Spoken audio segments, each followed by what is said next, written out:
Nunca como este año se habían registrado tantos asesinatos en México. En 2017 se encamina a ser el año más violento en la historia moderna del país. En septiembre se registraron 2.564 homicidios dolosos.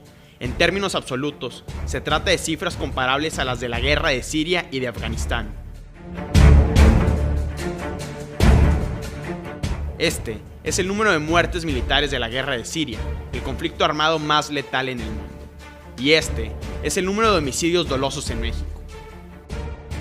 A este ritmo, el 2017 se convertirá en el año más violento desde que el Secretariado Ejecutivo del Sistema Nacional de Seguridad Pública empezó a tomar registro. Se alcanzaría un nivel de 28.267 homicidios dolosos, 24% más que en el peor año del sexenio de Felipe Calderón.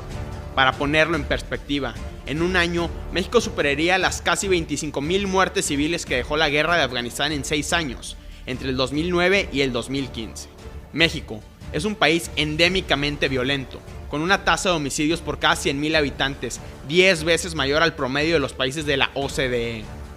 Sin embargo, ante una tragedia de esta magnitud, la sociedad mexicana ha sido indiferente.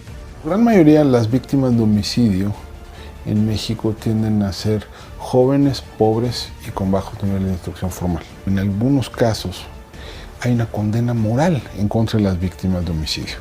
Se asume que si fueron asesinadas, estas personas a lo mejor se lo merecían. Esta percepción social se explica en gran medida gracias a que la guerra contra las drogas se ha normalizado.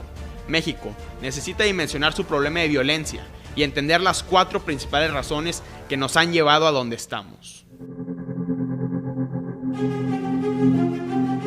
Mantener al ejército en las calles, que se suponía que sería una política de seguridad temporal y extraordinaria, se ha vuelto la única línea de defensa del Estado.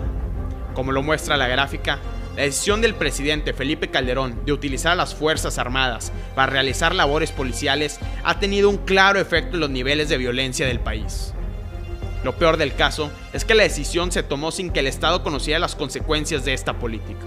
Por ser un fenómeno que nos tomó desprevenidos a todos, que no esperábamos, y que alcanzó unos niveles de brutalidad impresionantes, no teníamos en ese momento las explicaciones suficientes de por qué pasó. Más de 10 años después de que se inició la guerra contra las drogas en México, el país no ha podido salir de la espiral de violencia.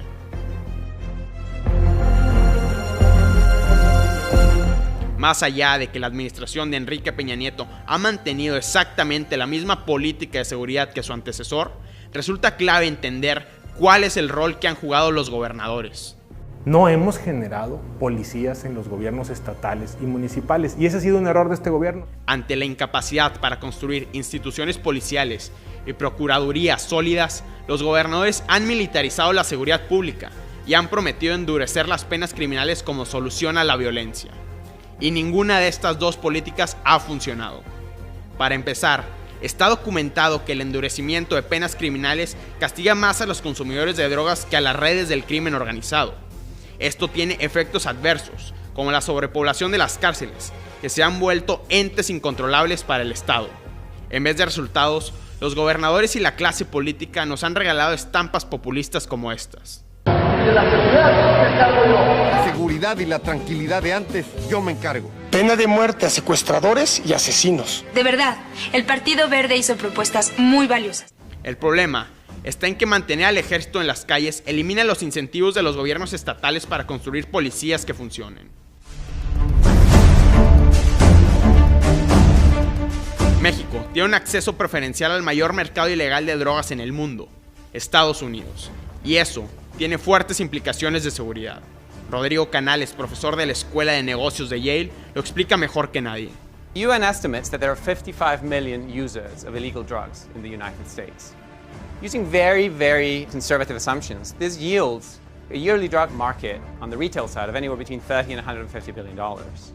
If we assume that the narcos only have access to the wholesale part, which we know is false, that still leaves you with yearly revenues of anywhere between $15 billion and $60 billion. To put these numbers in perspective, Microsoft has yearly revenues of $60 billion. And it so happens that this is a product that, because of its nature, A business model to address this market requires you to guarantee to your producers that their product will be reliably placed in the markets where it's consumed. And the only way to do this, because it's illegal, is to have absolute control of the geographic corridors that are used to transport drugs. Hence, the violence. La guerra contra el narcotráfico no ha podido reducir el consumo ni la pureza de las drogas que se venden en Estados Unidos. Ha sucedido todo lo contrario. Un reporte de la DEA del 2015, que fue desclasificado por el Congreso hace 2 meses, revela que México es el principal proveedor de heroína en el mundo. Su cuota de mercado en Estados Unidos pasó de 79% en el 2014 al 93% en el 2015. No es casualidad que Guerrero, el estado que concentra el mayor número de campos de amapola, sea la entidad más violenta del país.